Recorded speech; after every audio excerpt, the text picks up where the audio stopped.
ओम नमो भगवते वासुदेवाय नमः। स्वागत है आप सभी का मेरी राधे कृष्ण ब्रजधाम यूट्यूब चैनल पर। वैशाख मास की कथा। सुतदेव जी कहते हैं कि हे राजन, वैशाख शुक्ल की अंतिम 3 तिथियां त्रयोदशी, चतुर्दशी और पूर्णमासी बहुत ही शुभ फल देने वाली हैं। 3 तिथियां पुष्करणी कहलाती हैं।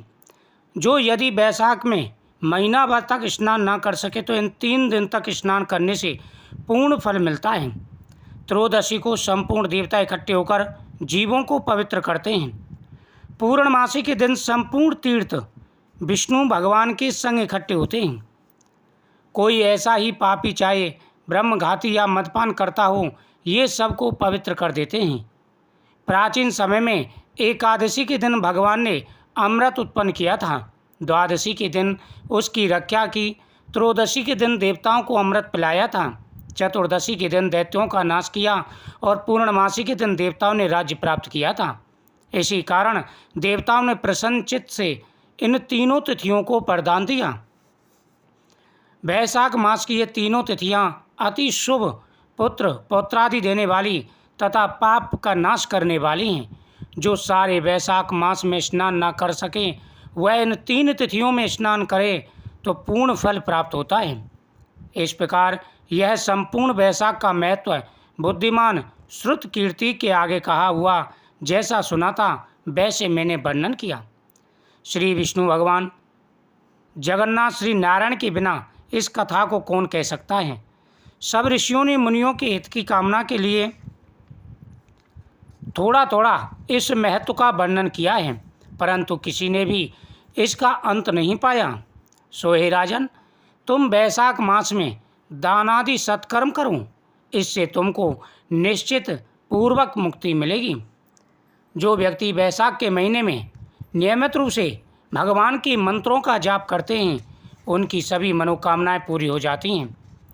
उनके जीवन में आ रहे सारे कष्ट और परेशानियां दूर हो जाते हैं। वैशाख मास की अंतिम 3 तिथियों में भगवान विष्णु का तथा भगवान शिव का पूजन करें। जो भी व्यक्ति भगवान की पूजा करते हैं उनके जीवन में आ रहे सारे कष्ट दूर हो जाते हैं। हे राजन, जो व्यक्ति भगवान के पूजन मात्र का संकल्प करता है उसी समय से उसके शुभ दिन प्रारंभ हो जाते हैं। जो व्यक्ति वैशाख मास के महीने में जल का दान करता है उनके कुल की वंश की वृद्धि होती है। वैशाख के महीने में वस्त्र दान करने वाला सदा ही निरोगी रहता है। अन्नदान देने वाला धन्य धान से पूर्ण रहता है और अनंत काल तक विष्णु लोक में वास करता है। जो भी नियम पूर्वक भगवान की कथाओं का श्रवण करते हैं उनके कुल में कभी किसी के ऊपर कोई विपत्ति नहीं आती। जो व्यक्ति नियम के साथ में वैशाख मास की कथा का श्रवण करते हैं, प्रतिदिन स्नान करते हैं, उनके कुल में कभी किसी की अकाल मृत्यु नहीं होती। हे राजन, जो व्यक्ति वैशाख के महीने में भगवान के सामने पुष्प अर्पण करते हैं उन्हें करोड़ गुना फल की प्राप्ति होती है। वैशाख की अंतिम 3 तिथियों में भगवान शिव और भगवान विष्णु को जो व्यक्ति फल अर्पण करते हैं उन्हें अनंत गुना फल की प्राप्ति होती है और 1000 गोदान का फल प्राप्त होता है। सुतदेव जी इतनी कथा राजा मिथिलेश से कहकर समझा कर जाने का विचार करने लगे तो राजा के हृदय में अति दुख उत्पन्न हुआ।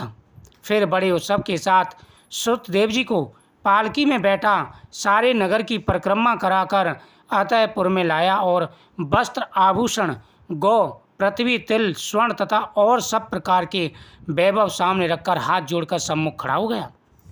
जिस समय सुतदेव जी जाने की इच्छा करने लगे तो उसी समय राजा ने पालकी मंगाई। पालकी में श्रुतदेव ऋषि को बैठाया और पूरे नगर में घुमाया। पूरे सेनाओं के साथ में राजा आगे आगे, सेना उनके पीछे पीछे और आगे पालकी करके पुष्पों की वर्षा करते हुए श्रुतदेव ऋषि को पूरे नगर में घुमाया गया। फिर आदर के साथ में अपने महल में ले गए। राजा ने सुतदेव ऋषि के चरण धोए। उसके बाद में अनेकों प्रकार के द्रव्य उनके सामने रखे।